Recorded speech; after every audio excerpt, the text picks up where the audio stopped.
This episode is brought to you by Progressive Insurance. Do you ever think about switching insurance companies to see if you could save some cash?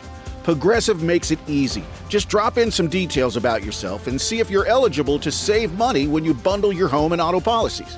The process only takes minutes, and it could mean hundreds more in your pocket. Visit Progressive.com after this episode to see if you could save.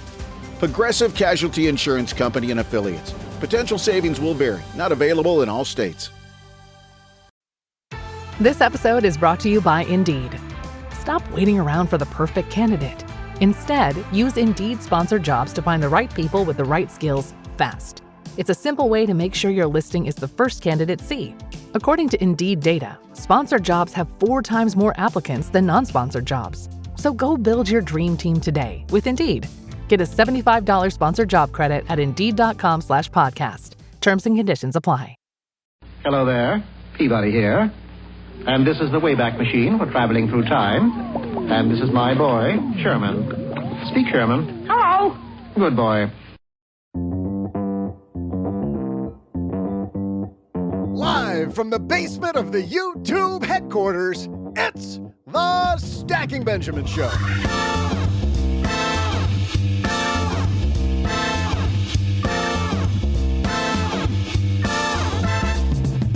I'm Joe's mom's neighbor, Doug, and here's a question. Buy or rent? One Finfluencer, oh God, I just threw up in my mouth a bit saying that word, said he will never own a house again. What's he thinking? We'll debate it with our crack team of financial podcasters and bloggers, and also the 3 people on this episode. But that's not all. Of course, we'll pause halfway through to see who's going to win today's edition of my year-long trivia challenge. And now a guy who loves zero down, but even more, loves zero do later, it's Joe Saul-Sehy.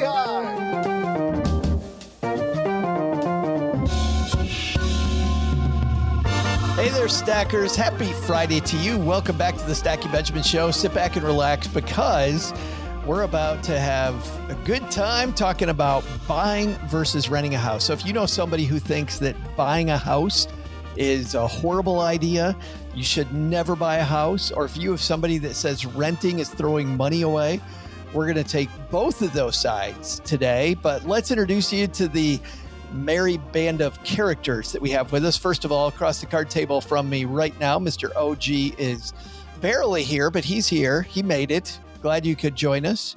I'm emotionally here. Does that matter? Emotionally invested in this topic, right? Indeed. Buy versus rent, the age-old topic. You've been there. And a guy who, let's see if he's done it both ways as well. Jesse Cramer's here. Jesse, have you done it both ways? Have I bought and rented? Yes. Yes. I have bought and I have rented. So you have experience galore when it comes to both of those topics. Including in some recent markets, by the way, which is a little bit crazy. Sorry, Joe. Keep going. Well, wait a minute. Buying in a recent market or renting in a recent market? Sorry. Buying and selling in recent markets. Oh. It's a wild world out there. Like buying when you should have sold and sold when you should have bought? TBD. Oh, foreshadowing. I love that part of the show. And we don't need any foreshadowing for this guest. He is the man behind the Extreme Money podcast and Heavy Metal Money, and the guy who we could just do ands all day with this dude, because he also leads the Twin Cities, co-leads, I guess, the Twin Cities Stacking Benjamin's meetup group. Chris Luger is here. How are you, man? Hey, I'm doing well. Thanks for having me, Joe. Yeah. So let's talk about, first of all, about the Extreme Money Show, which is, as if you couldn't tell by my voice, is written in all heavy metal font because you have to. Tell everybody about what you do. Yeah, it's the Extreme Personal Finance Show, man. We talk about saving, investing, earning, spending, all turned up to 11. See, Jesse likes that too, because just like I got the name of his show wrong when he was on. Yeah. I've known Chris forever, and I managed to mess up the name of your show. It's all good, man. See, Jesse, equal opportunity. Can I tell a story, Joe, of my recent listener who reached out to me? Please. I had a listener reach out to me from New Zealand, wanted to connect via Zoom just to have a quick chat. We had a really nice chat. And he's like, you know what, Jesse, I do like your new name change, but I also really liked it when it was the better interest. Which, for people following along at home, it never was. It never was the better interest. It's just what Joe called it for like 6 months. So The fact that Joe's mistakes are now infiltrating their way out into the real world and making my life harder. Thank you very much, Joe. And what did I tell you, Jesse? It's what the show should be called. Until you decided that, now I'm going to try to get the new name right, but instead having it be the Personal Finance Podcast for Long-Term Investors. Almost. Personal Finance for Long-Term Investors Podcast. That's it. There we go. That's See? it. I'm messing up everything. Let's see if I can mess up the next spot, which is, Chris, we didn't ask. Have you also done it both ways? No, you know what? I have never rented. Rented? Never, because like you mentioned, growing up, renting was throwing away money. Everyone in my family told me so. So I bought my first house at age 20 when I moved out of my dad's place. Wow. Age 20. All right.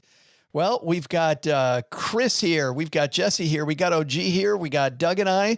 We're going to hear first from a couple sponsors who make sure this goodness is all free. You don't have to pay a dime for it. And then we're going to talk buying versus renting. We're going to talk out of both sides of our mouth, talk both sides of this argument. You may not know that when we started Stacking Benjamins, it was a blog. And even then, just the startup cost, I remember thinking, is this the right thing? And what if I write things and nobody comes, right? Well, luckily, that didn't end up happening. But starting something new isn't just hard. It's terrifying. There's so much work. You're not sure whether it's going to work out. You're not sure if anybody's going to read it. And then we change it to a podcast. Is anybody actually going to listen, right? What if nobody wants all the stuff that we have? Well, had I used Shopify, it would have been even easier because with their expertise, their helpful tools, and their easy-to-use platform, that's something that would have made Stacking Benjamins more effective much, much more quickly. Shopify is the commerce platform behind millions of businesses around the world and 10% of all e-commerce in the U.S. Names you've heard of like Heinz and Mattel, Shopify, Gymshark, Aviator Nation, Allbirds, also all Shopify. Get started with your own design studio with hundreds of ready-to-use templates. Shopify helps you build a beautiful online store that matches your brand style. And best yet, Shopify is your commerce expert with world-class expertise in everything from managing inventory to international shipping to processing returns and beyond. And did I mention that iconic purple Shop Pay button? It's used by millions of businesses around the world. It's why Shopify has the best converting checkout on the planet. It also helps boost conversions, meaning less carts going abandoned and more sales for you. So you're stacking Benjamins much more quickly. Time to turn those what ifs into with Shopify today. Sign up for your $1 per month trial today at shopify.com/SB. Go to shopify.com/SB. That's shopify.com/SB. Dell PCs with Intel Inside are built for the moments you plan and the ones you don't. They're for those all-night study sessions, the moment you're working from a cafe and realize every outlet's taken, the times you're deep in your flow and can't be interrupted by an auto update. That's why Dell builds tech that adapts to you. Built with long-lasting batteries so you're not scrambling for an outlet, and built-in intelligence that makes updates around your schedule, not in the middle of it. Find technology built for the way you work at Dell.com/Dell PCs. Built for you.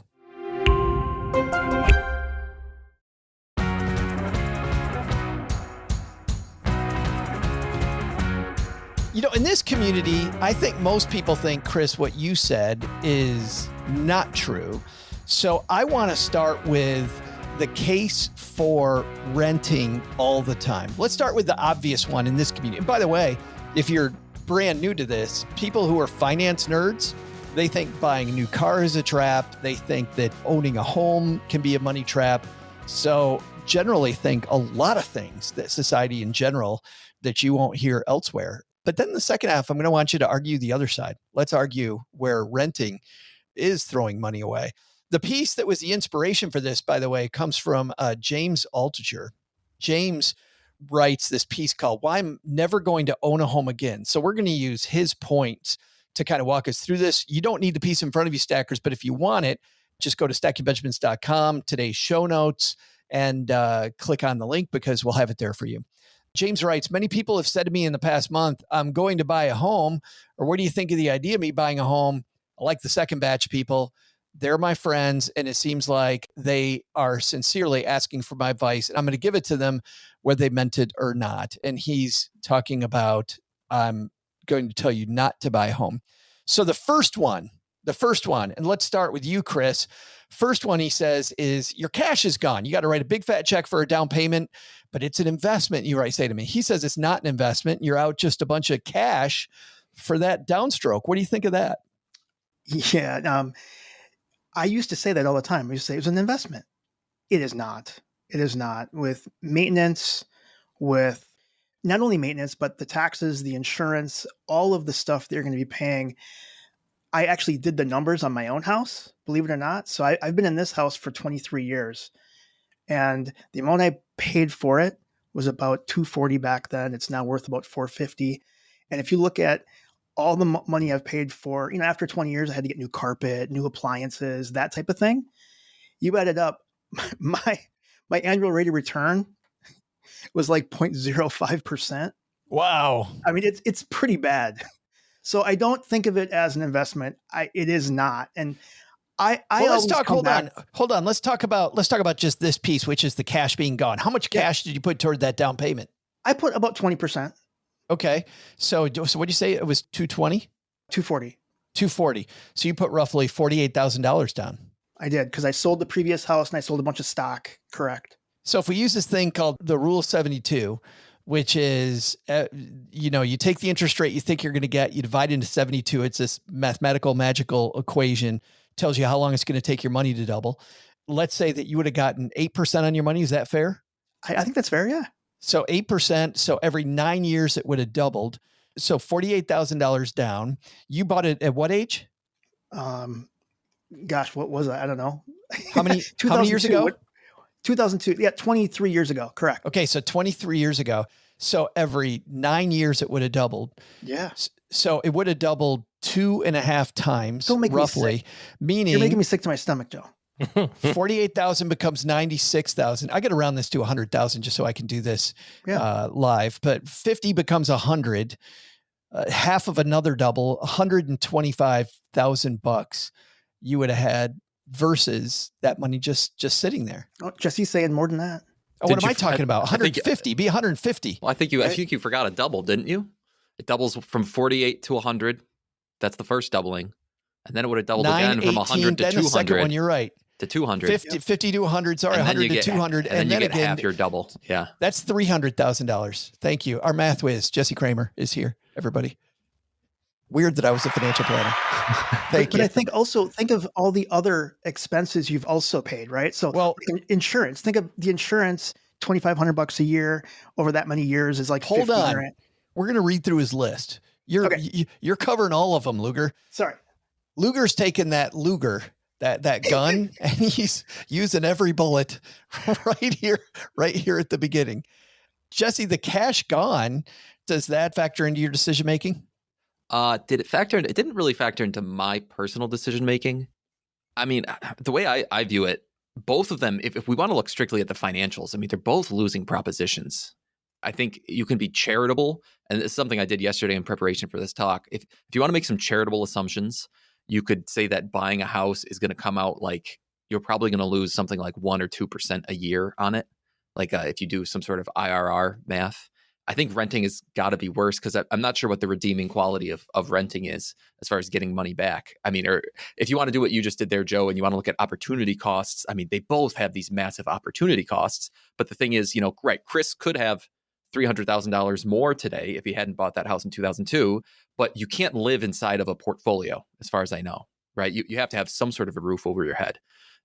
But maybe the dangerous part is where some people, they only look at some of the numbers involved and they convince themselves that buying a home actually is a net positive investment, that it is going to grow over time and they're going to be able to pull more out of it than they put in. I think it's kind of hard if you really look at all the numbers involved. I think it's hard to come to that conclusion. Well, and is that kind of a false comparison Altucher's doing when he takes a look at this downstroke and comparing it to an investment? Or is that accurate? Well, I think the thing that we're missing here is you're looking at it in a vacuum, obviously. And I think that's what Jesse's saying. It's like at the end of the day, it's not, you can't just look at one component of this. There's multiple layers of it. But you're assuming, hey, if I would have kept my 40,000, in our case, our down payment was 100K 10 years ago. And so you could do the same calculation and say, well, you'd have 200 grand today. But my balance sheet didn't change when I put $100,000 into my house versus $100,000 in cash. I moved it from one line item on my balance sheet to another line item on my balance sheet on even the same side of the balance sheet. It was a cash asset, and then it became a real estate asset. And so the question is what happens to that cash, or what happens to that real estate versus the other thing it was in? Now, obviously, you could have said, well, you might have invested that 100K, and in 10 years, that money would have doubled. You'd have 200,000. Yeah, like we talked about with Chris's house. Yeah, but what happened to the value of the house? The house that we bought has doubled in value. It's also done that rule of 72. Now, we live in a different community than some places, and maybe that's just a short period of time, but I don't look at that 100,000 as wasted. It would just, I didn't consume it. I didn't spend it on Amazon. It just moved on the balance sheet to asset of real estate, and it's grown there. What's the difference? That is true, Chris. I mean, your money in the house did double once during that period. So it did make some money. Yeah, I think now that I'm older and maybe wiser, I do think of the opportunity cost. Growing it faster. Yeah. Well, number two, speaking of costs, closing costs, right? Nobody, thinks about this. I mean, the same people that get super analytical about the management fee on a mutual fund or the 1% fee the advisor charges are like, no, but I love real estate. Yeah, I'll pay the 6% commission all day long and 5% closing costs. But advisors are the real crux. Yeah. I mean, this is a cost of doing business. And I think there's a couple of things here. First of all, from a value standpoint, I think that if you have a good, just like anything, it's not a cost, it's an investment when you have professionals on your team. And if you're getting a good value for the check that you're writing for that professional, you'd pay it over and over and over again. If every time you put $10 in a slot machine, you got 11, you would just think about how fast can I put $10 in? You wouldn't say, well, that's ridiculous that it's $10. I'm only getting $1. That's ridiculous. It's like, no, I mean, you're getting something. So if you've got a great relationship and you can lean on that relationship and that person frees you time, frees you money, or frees you from making mistakes that you might have made on your own, and only you can be the judge of that, by the way, right? You can't say, well, I might have made that mistake, or I prevented you from potentially making that mistake. You can't prove a negative. But if you think that you're getting good value for that, then you pay what you pay.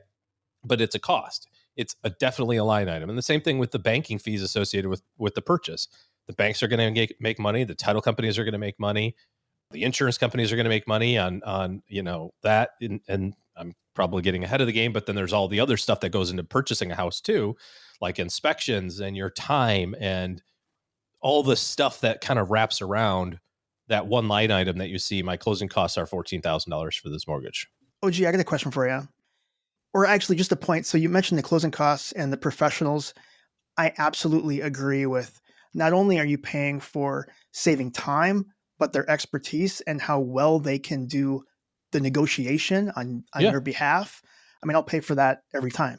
Yeah, that's all part of that. I think again, when you just see the dollar amount, it gets a little frustrating, right? Because you see, hey, I bought $1 million house and I got an $800,000 mortgage and my closing costs are, $16,000. And you just go, what are you talking? $16,000? Like what? For what? And then, title insurance is what title insurance costs. And, there's stuff in there that's negotiable, obviously. And if you've got a good relationship, hopefully that person will go to bat for you and help negotiate those things down. But remember, these people make money too. There's layers of costs in transactions because of the fact that the person who's sitting at the desk pouring through your box of financial documents needs to eat. They've got to put food on the table too. And the bank's got to pay them. And this is how they do it. You know what's interesting, Chris, is that, the negotiation piece is the part that I have the biggest problem with, just because I like thinking about how people are paid. Like people talk about commission-based financial planners are going to want you to buy this fund because they get a commission, right? They're going to want you to buy this annuity. And we just got to remember, and again, a lot of times we make commission-based people the devil when I know a bunch of people that work on commission who are phenomenal people and are great at what they do and they do the right thing, but we still got to remember how they get paid. if you're buying a house, your real estate professionals being paid a percentage of the final price. And so having them negotiate on my behalf, and they don't get paid until the deal's done. Like there have been some real estate professionals I've dealt with that I could clearly feel was just like, yeah, no, we gotta wrap this thing up. And I realized with one professional in particular I'm thinking of, like I felt like there was a car payment looming that they needed to make, and it didn't have anything to do with me. A boat payment. They needed. Yeah, exactly. A boat payment, even better. You know, it's funny, Jesse, when it comes to closing cost, James Altucher writes, lawyers, title insurance, moving costs, antidepressant medication. He includes, when he looks at that number OG talks about, like, do you remember buying your first house and seeing the closing document and how much this was going to be? Yeah, I do. It was 2017 when I bought my first little starter home on the western suburbs of Rochester. And it is always a little disappointing because I think something I've learned about the real estate industry is that they really do churn, meaning like the attorneys who specialize in real estate closings, the agents, the bankers, the mortgage lenders, like it's kind of all they do. And they're really efficient at, here are the documents you need to sign. Here's the way this works. Here's the way that works.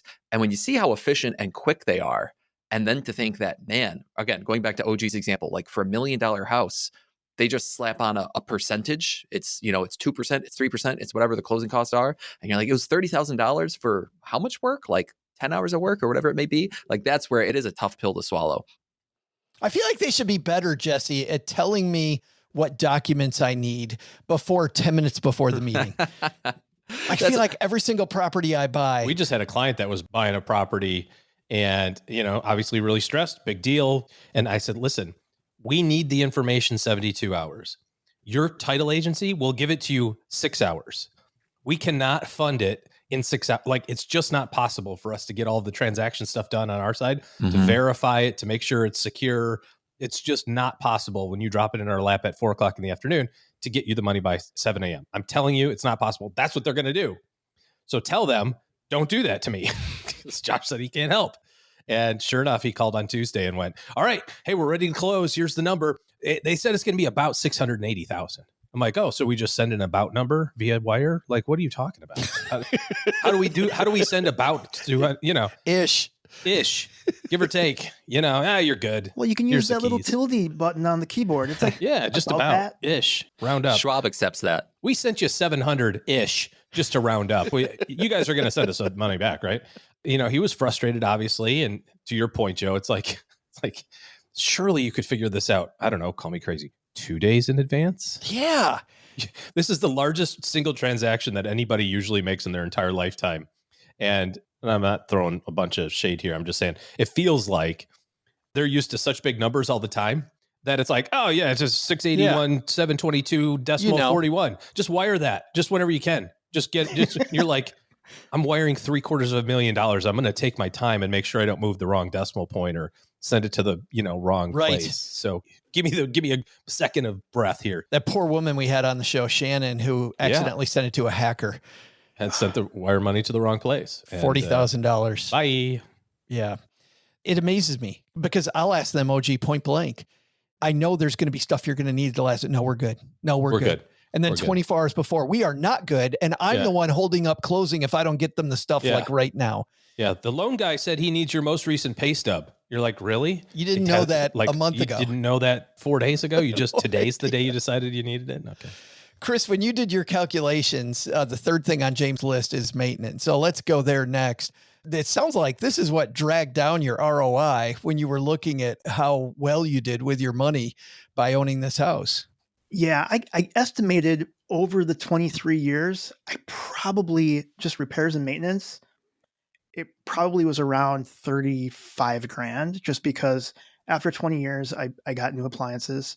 I had a couple times I had to repair like my washing machine. Then also after 20 years, I got all new carpet throughout the entire house. I mean, that was like 13 grand just for that. And then COVID, I did a bunch of stuff, because I was trapped in my house. Because that's what everybody did. I know.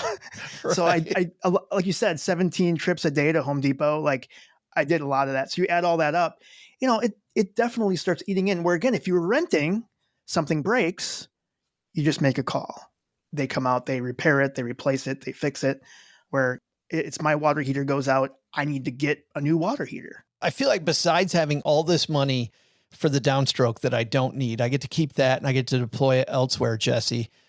I really feel like this is the place where renting might win biggest, because when anything goes wrong, when you were renting, I bet you just made one phone call and said, "Hey, landlord, send somebody over because the dishwasher's broken." I mean, that's fair, but I'm gonna throw a little a wrench in the system here, because if renting truly was this miracle where you are benefiting from renting, right? Like you're gaining money from renting. It's net positive for you as the renter. Clearly, we would have a bunch of really poor, failing landlords out there who weren't making a dime. You know, being a landlord might as well be a charity, right? Because you're just giving your money away to the renter. Well, okay, I'm being facetious here. Being a landlord, I mean, someone's being pretty successful at being a landlord, hence all the rental properties we see out there in the world. And as far as I can tell, unless there's someone else involved, it's a zero-sum game, and every dollar that the landlord profits would be a dollar that the renter is not benefiting from. Okay, my point is, yeah, I'm sure the maintenance specifically, it is better being a renter than being a homeowner. Like from my experience, no doubt about it. But still, I just go back to this idea that, go ahead, well, Joe. just like one of the biggest mouths in social media, Grant Cardone, drives a hard wedge in the middle of what you're saying there, Jesse. He's like, owning a property that you live in is a waste of money. Renting to somebody else is a phenomenal use of money. He's got those as two totally different realms. In fact, I think Cardone and his family even rent a place while they looking at some of these high end things that they show on social media. He even rents. So, I mean, he's talking specifically about a house that you live in, Jesse. Yeah, I mean, I guess show me the math, right? What's the phrase? I can't think of it. Show me the money. Yeah, you know, there's some phrase out there about like, in God we trust, but all else bring data. I think that's what it is. So bring the data. Show me the numbers, Grant Cardone, that shows it. Because I'm just trying to wrap my head around it. It just, on its face, it doesn't make sense. It doesn't make sense. If Grant Cardone was living in the same exact place he's living in now, but he was owning it, he would be making a worse financial decision than if someone else is owning it. Well, that means that someone else, therefore, is losing in their current setup. And in a capitalist society, that doesn't make sense that landlords would consistently and constantly be losing, because no one would do it then. It just doesn't make sense. I think Jesse, the difference is that being a landlord is profitable. Being an owner of your own house is not profitable. You're not the opposite of a landlord. Well, there's no income. Yeah, you're missing the income part of it. No, how can a landlord be profitable though, unless the tenant is unprofitable? I don't think one has to win, the other has to lose. Yeah. How is that possible in a zero-sum game? Jesse, I see what you're saying. Here's a differentiator for me. I talked about on Monday's show about how we just started this construction project. This construction project, everybody that knows what the construction project is, know that this is financially stupid. This is absolutely stupid. If I own this as a property to rent out to somebody else, I would not do this because the ROI is horrible. But I'm not moving again. And I'm not doing it for a profit motive. I'm doing it because I work from home. I live in this house. I want to be in this badass space that we're building out behind our house. But when you look at what it's going to cost, I think it's because homeowners do things that are not great with the property when it comes to resale value, or they make emotional decisions, not ROI based decisions. I think that's where homeowners lose the zero-sum game. But to your point, it's not because renting is a miracle. Like, it's fantastic.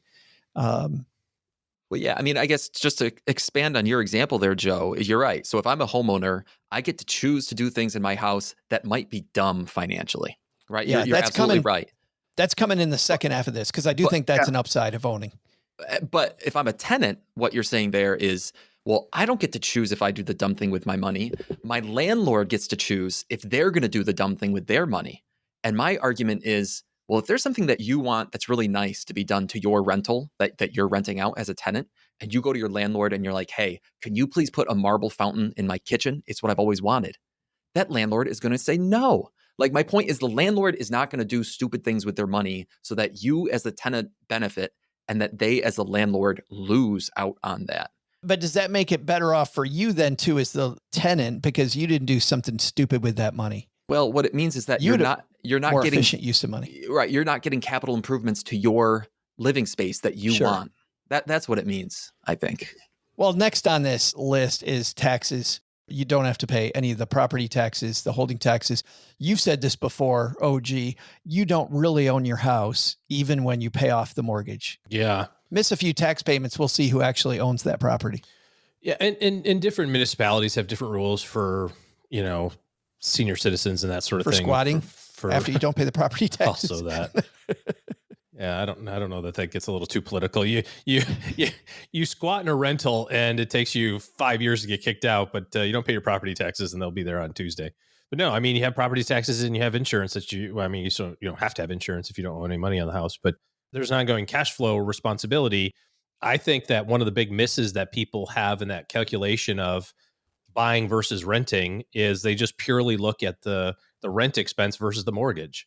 Or they look at the rent expense versus the mortgage and taxes and insurance, and they go, "Oh, well, this is dumb. My rent payment's $2,000 a month. My mortgage payment would be $1,950. This is a great deal. Like I'm gaining equity on this," forgetting the fact that insurance goes up every year, property taxes go up every year, and to kind of put a footnote on the maintenance costs, I think that the average maintenance cost, if you're keeping up with your home, is roughly 1% of the house value.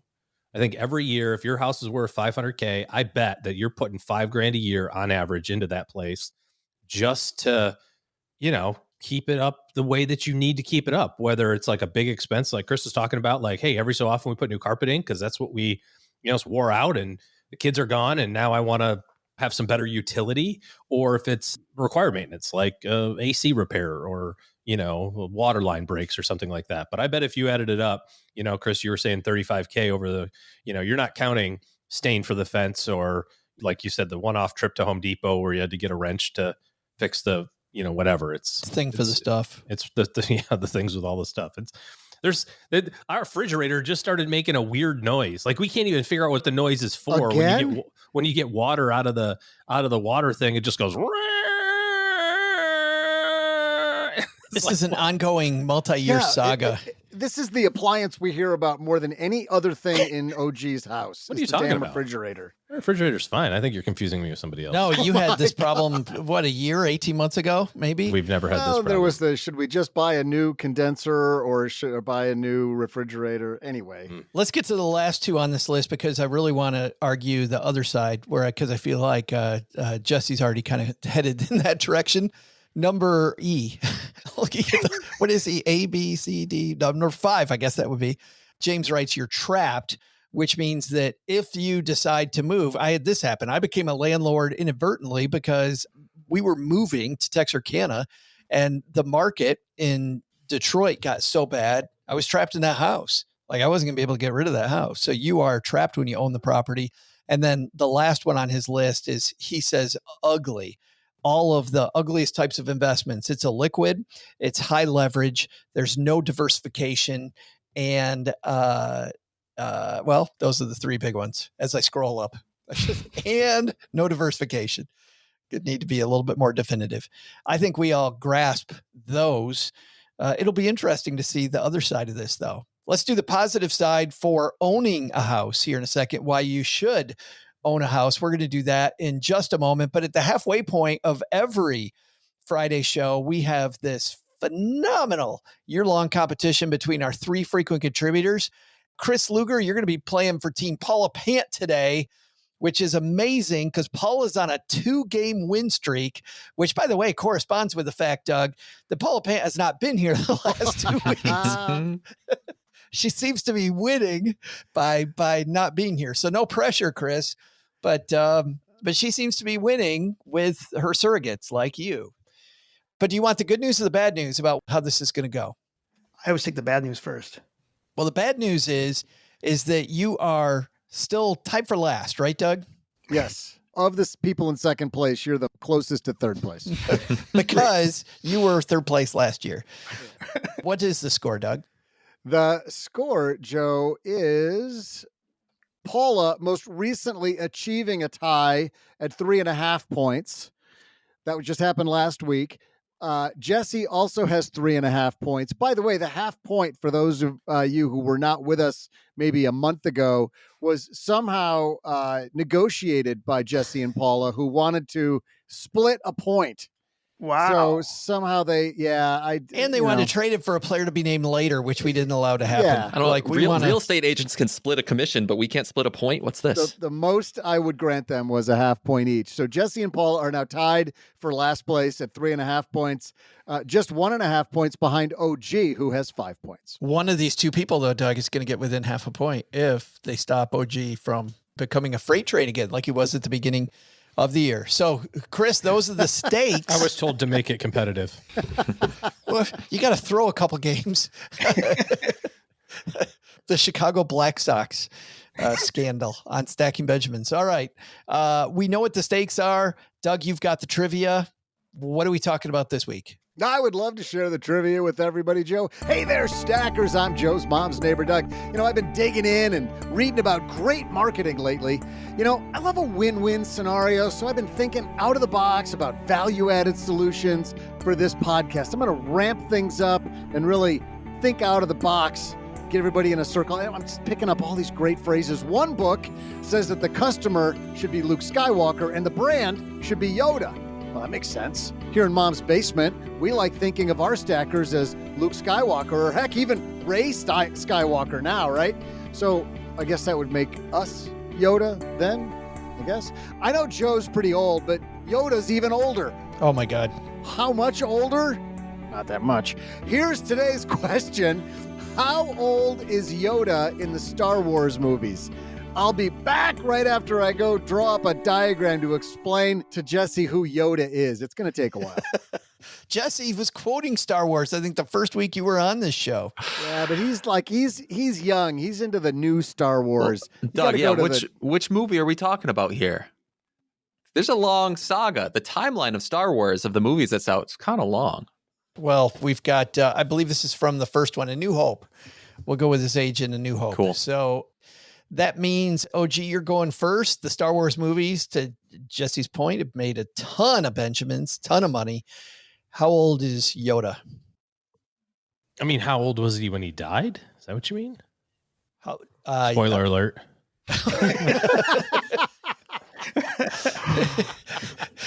If you're saying spoiler alert on a 50-year-old movie or 40-year-old movie, do you think might be your problem, not ours? So I'm going to say that Yoda, I feel like I should know this. I'm going to say he was 965. 965. And you just pulled that out. Just It sounds like I might have nailed that right on the money based on your response. No, like you're thinking he's I don't know if you're right or wrong. What I'm saying is, usually, Doug, he's got like an 85-minute explanation. Right. No, I was literally, as he was talking about it, the only thing that I thought in my head was, I remember there's some old people in the Bible, and for some reason in my mind, I was thinking that they had some sort of connection to that. Like they used that same time frame as the oldest Bible person. I don't know why I thought the fact that you didn't point that out to us in glaring detail. Well, you just asked for it. Time is money. It also shows how badly he wants to get on the road as soon as we're done recording. Just give me 965. Yeah, put me down for 965. Yeah. All right, Jesse, he's got 965 long years old. How about you? Mm-hmm. I was a little disappointed when OG said that, because I'm pretty sure somewhere in the recesses of my brain, I mean, I grew up on Star Wars, right? I thought Yoda was in like the upper 800s. So to hear OG say 965, I was a little bit bummed, because it's gonna make my guessing a little bit harder. But still, I'm gonna guess 850. 850. Yeah. Those darts are kind of close together, Chris. I know. What if he was 26? And just didn't put his his cream on at night. 26 in Yoda years. I have friends that are really good. They're going to take away my geek cred card because I know I'm going to get this wrong. But in my head, when you asked the question, in my head, it was 928. I know that's really close, but I'm saying 928. You're going right in between these two dorks. 928. We always told Paula, don't trust your gut. We've always said that. Because Grogu was only like 50. Right. Was only what? Really? Grogu was The only baby. 50 years old. Yeah. No, really? Yeah. And he's talking about Mandalorian for people Correct. that don't know what the hell we're talking about. Yeah, Doug's got no idea. I have no clue who. What? any- Oh my God, Doug, come on. Fantastic series. And I can't wait to watch Andor. I'm so excited about the new season coming. I tried twice to get into it. I just could not do it, Joe. Oh, I agree with JD Roth on this one. It's the best one of all. Different it's the best series. podcast. You're on the wrong podcast. Sorry. All right, who's going to win this thing? We're going to let you know in just a minute. This episode is brought to you by Progressive Insurance. Do you ever think about switching insurance companies to see if you could save some cash? Progressive makes it easy. Just drop in some details about yourself and see if you're eligible to save money when you bundle your home and auto policies. The process only takes minutes, and it could mean hundreds more in your pocket. Visit Progressive.com after this episode to see if you could save. Progressive Casualty Insurance Company and Affiliates. Potential savings will vary. Not available in all states. What would you do if your online store converted 36% more shoppers? You could take 36% more vacation. Another pina colada? Yes, please. Open a new retail location with 36% more square feet. Fantastic. Hire 36% more help. You're hired and you're hired. Shopify has the world's best converting checkout, up to 36% better than other e-commerce platforms. What you do with those extra sales is up to you. Switch to Shopify today at shopify.com/listen and get a $1 trial. Shopify.com/listen. Did you know Fast Growing Trees is America's largest and most trusted online nursery with thousands of trees and plants and over 2 million happy customers? Whether you're planting fruit trees, adding privacy, brightening things up with flowers, or bringing in house plants, Fast Growing Trees has it all. Even better, they can help you find options that are right for your climate, your space, and lifestyle. Click Order Grow. Every plant arrives healthy with the Alive and Thrive guarantee straight to your door. So if you're ready to get planting, this is the moment. Right now, they have great deals on spring planting essentials, up to half off on select plants. And listeners to our show get 20% off their first purchase when using the code WWO at checkout. That's an additional 20% off. Better plants and better growing at fastgrowingtrees.com using the code WWO at checkout. Fastgrowingtrees.com, code WWO. Now's the perfect time to plant. Let's grow together. Use WWO to save today. Offer is valid for a limited time. Terms and conditions apply. Go to growingfasttrees.com for details. OG, you kicked off this love fest with just shy of 1,000 that everybody seems to be gathered around with 965. How you feeling? I feel pretty good. Yeah. I mean, I'm in the ballpark. Apparently, because Jesse thinks you are. Jesse, 850. Chris came over top of you, 928. You feeling good? I'm feeling good. I think, by my math, I'm kind of doing it right now. What if it's like 890 or lower? I think it's me. And if it's 890 or above, it's Chris. Because I was going to say, I still think he was somewhere in the upper 800s, if my trivia memory is right. Chris, you've got a small window there in the middle by kicking the field goal. You feeling good at all? You know what? I am. I'm feeling good. You are feeling good. All right. Everybody feels confident. One of these three, Doug, are going to be, I guess, proven correct. Two of the three are going home empty. Who's winning? Hey there, stackers. I'm basement-based marketing thought leader and guy who's been told he's got a great lightsaber, Joe's mom's neighbor, Doug. Did you hear about what Yoda said the first time he saw Star Wars in 4K? HDMI. What about the time Joe asked him what his favorite dinosaur is? No. And Yoda answered, Triceratops. Because there is no try, Joe. There's only do. There's only do-ceratops. Please, God, give us an answer. So, make it end. Now I know how people feel when I go on with the dad jokes. So how old is Yoda? Well, I'll tell you that Darth Vader's offspring OG was off by 65. My nemesis Jesse was off by 50. Chris/Paula only off by 28 because the correct answer is 900, meaning Paula is now got sole possession of second place. Unbelievable. Jesse, your gut instinct right on. Oh, more importantly, Chris gets to remain a nerd with all of his buddies. I know, right? You don't think I'm a nerd? Go listen to that episode of Stacky Benjamins. Fast forward through all the important buy versus rent stuff and just listen to how I did on the trivia. Nice job, Mr. Luger. Thank you. It's fabulous. And OG, your instinct was correct. And yes, that was me going, how the hell do you get that close with your first guess? I should have disguised that maybe slightly better. Yeah. It's like, really? I thought I hit it right on the number based on that response. Yeah. I was feeling pretty good. You were so close. I'm like, nobody's going to get that he's 900 years old. And then Jesse's like, I think it's high, like 890s. I'm like, oh my God. I would have been Paula if I were playing. Because I'm just not a sci-fi guy. I would have no idea. I would have said he was like 74. Based on Paula's results lately, we're going to tell her this and she's never coming back. I mean, she doesn't watch any movies, right? She doesn't. Well, she joined a theater now where she goes and watches like one a month. Okay. That is her. Yeah. She's turned over a new leaf. But she's got like 40 years of catch up to do. She's got so much catching. Imagine if you hadn't seen movies until just lately. What a cornucopia. Dude, this is a true story. I was out on a date the other day. It does happen. You were on a date. That's a true story? Yeah. And I said, hey, what's a movie that you could watch over and over again? Like, what's one of your favorite movies? And she said, why would I ever watch a movie twice? And I was like, thank you for the time. I got to go. And scene. I mean, what? We are not a match. Yeah. Yes. Say we're not a match without telling me we're not a match. That's fantastic. Hopefully that was right at the beginning. Was that like question one? It was. Oh, God. It was a very odd conversation after that. Check, please. Just a great night. Let's go into the other side of this argument. Jesse, this is renting is throwing money away. Let's buy a house.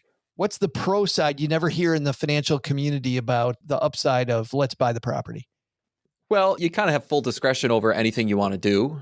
I guess, again, going back to the numbers, if we want to stick to the numbers, I still want to see someone show me that buying a house really is going to be throwing more money away.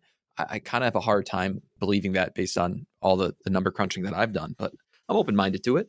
And then there's, again, maybe I'm now a bit more of a family guy than I was, say, 5 years ago. But I think the idea of raising your family in one place that you get to call your own, in one neighborhood, et cetera, one school district, whatever it may be, it kind of gives your family a sense of home that I think has a really nice intrinsic value to it.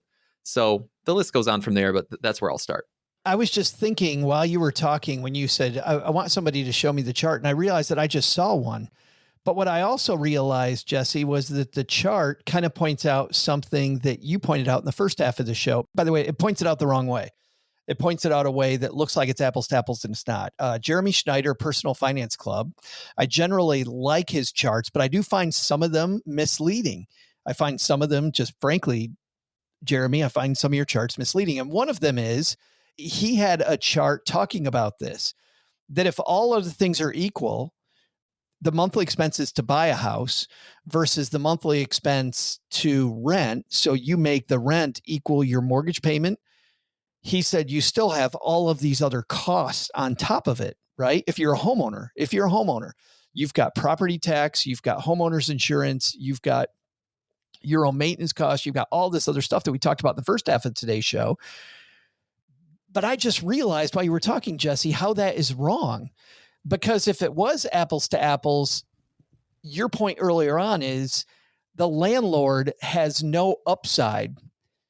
The upside is those numbers are not going to be the same because the landlord needs to make some money. So you're going to be living in a crappier house if you rent than if you had the mortgage payment for the same amount of money. Does that track? Yeah, no, that's correct. And I think I was, while you were talking, I was searching for Jeremy's post, rent versus mortgage. Your rent is the most you'll pay. Your mortgage is the least you'll pay. And then he shows these extra fees, and he kind of shows the rent and the mortgage being equal. Yeah, he shows them as equal, right, which is, to your point, not going to be. Because if you actually put the two houses next to each other, there's no way in hell you're going to rent the house for the amount that you would have for that mortgage payment. Well, correct. I think and that there's also equity involved too. So go ahead, OG. There's also, I was just going to say from a landlord standpoint, we had two rentals for a while, multifamily.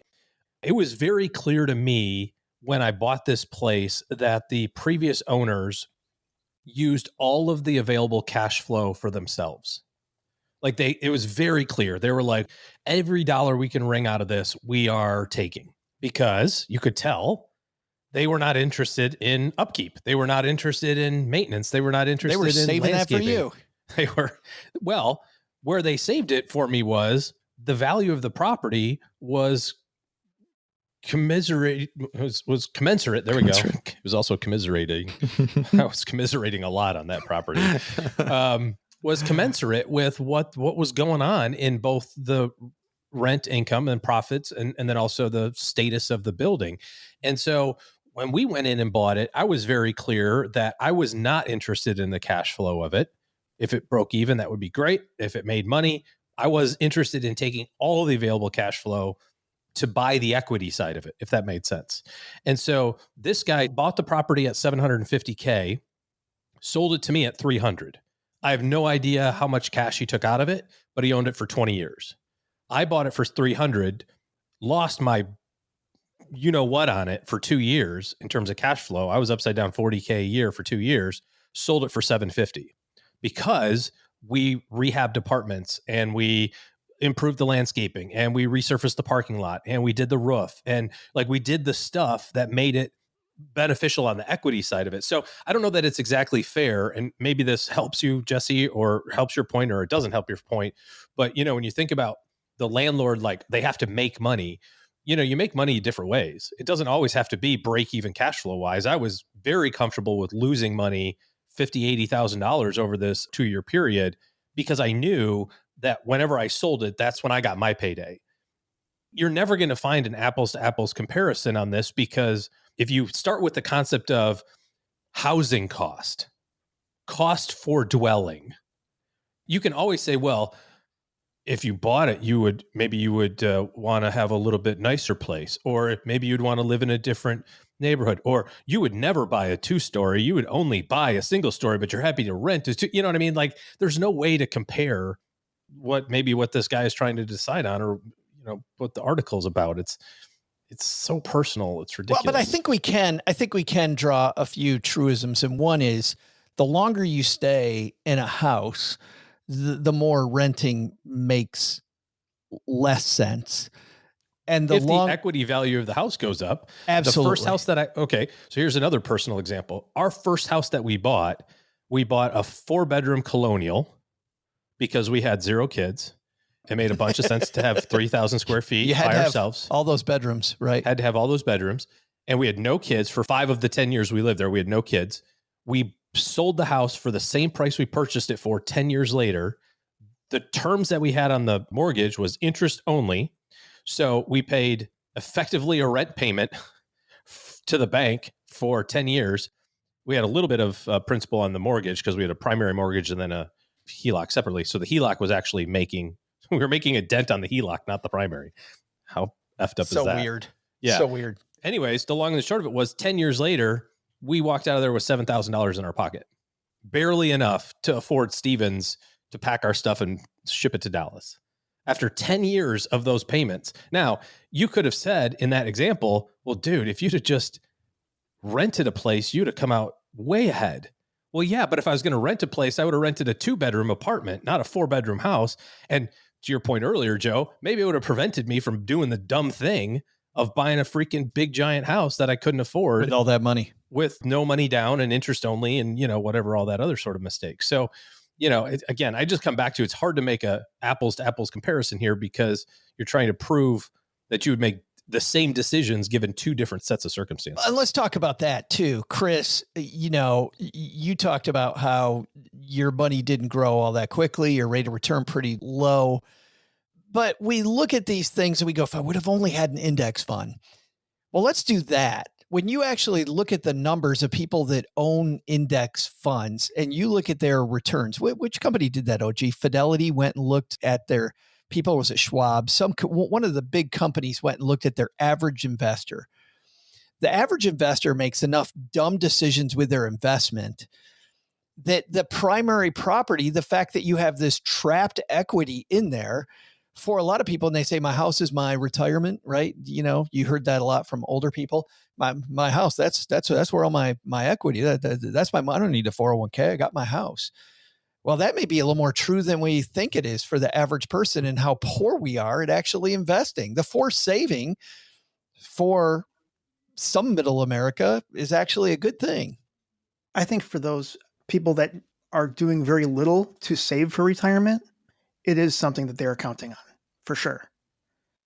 I think the argument of why someone would own or buy a property, I think there's just something to be said about having a paid off home, owning it, a place you can call your own, and I can do as many stupid decisions as I want, right? I can knock holes in the walls. I can run Cat 5 cable throughout every nook and cranny. I can do the things that I want to do, and I don't care. I don't have to ask permission. There's just something to be said about that. Is that a 1980s video game behind you? It is. I was just looking at that. I think that's a Sega Genesis. I have a classic NES as well, but Dude, Yeah. your nerd card is safe. Don't worry about it, man. I was like, great points, Chris. Is that a video game? Glad you made those points. Jesse, anything else in the one for buying category?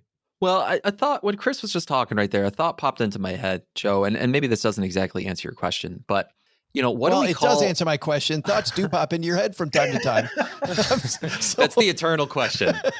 What's that hollow sound? Oh, Jesse's knocking on his forehead. So what do we call a market when there's millions and millions of participants buying and selling? Everyone's looking out for their own best interest, and they, through their own, supply and demand and their own choices, they find an agreed upon price. What do we call a market that behaves that way? Open market. Yeah. Oh, that's a good Or answer. That's a fair answer. efficient. I was going to say efficient. That's what I was going to say, Doug.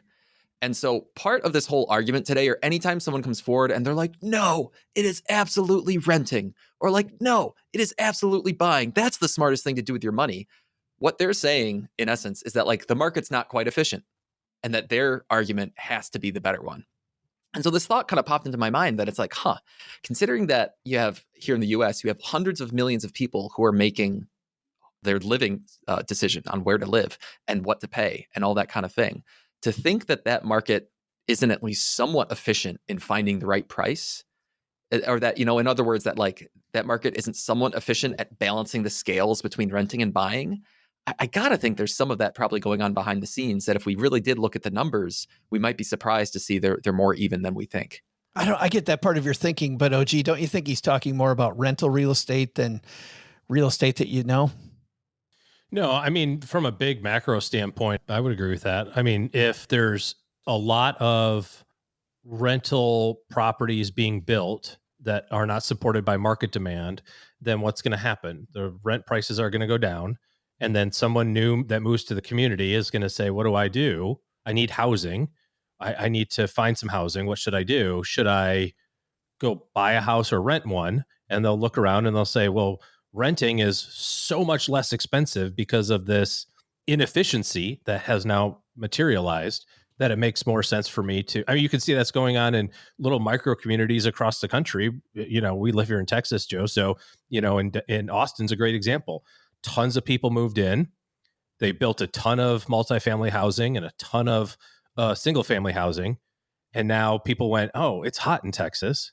Maybe it's not as cool as we thought in Austin. And so now there's a little bit of an exit from, I don't think probably net, but maybe.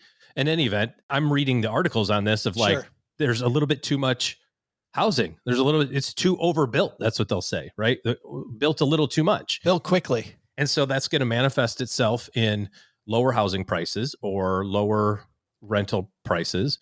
And to Jesse's point, an educated consumer with all the facts will make the most efficient decision for them in those circumstances. I mean, if the material required to build your deck tomorrow was 5 times as much as what you thought, are you still building it? Or would you say, I should wait.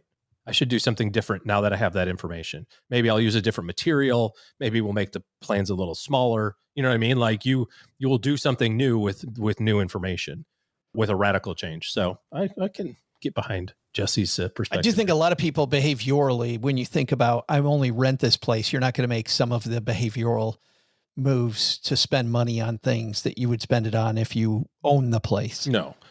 From a big picture, like I think Jesse's point maybe is from a bigger picture, if you just think of the word housing, Sure. I need shelter. Yes. I'm going to make an efficient decision based on the facts that are at hand. And if there's such a disparity between one or the other, then it will gravitate to that. It will change the pricing of that back to more of an equilibrium. And then it becomes a personal choice versus wildly radical financial one. I think that's a great place to leave it because we left it on my topic. Bang.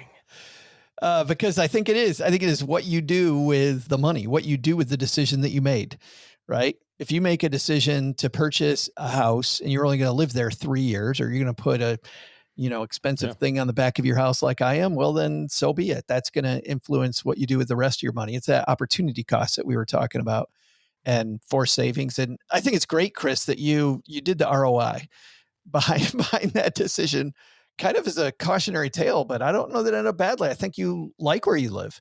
I do. And I think that the fact, you mentioned too, Jesse, about having a place to raise your kids, a community, a neighborhood, the friends they grew up with.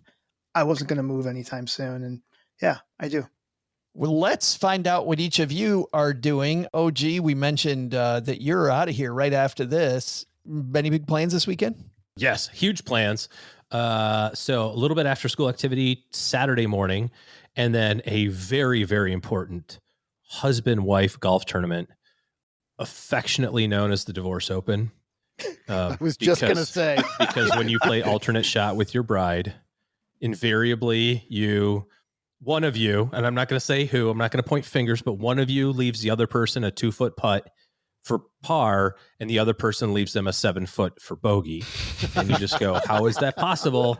And I don't want to throw someone's putter into the lake because that doesn't make any sense. But no, it'll be fun. We have no expectations this year. We're going to have some fun with it. And then Mrs. OG's birthday's on Monday. Oh, Cinco de Mayo. She's got somewhat of a milestone-ish birthday in her mind. She gets a big party every year on her birthday. Every year, the entire southern half of America celebrates for her. It's great. I even made sure when I was in Detroit, I celebrated. South of America.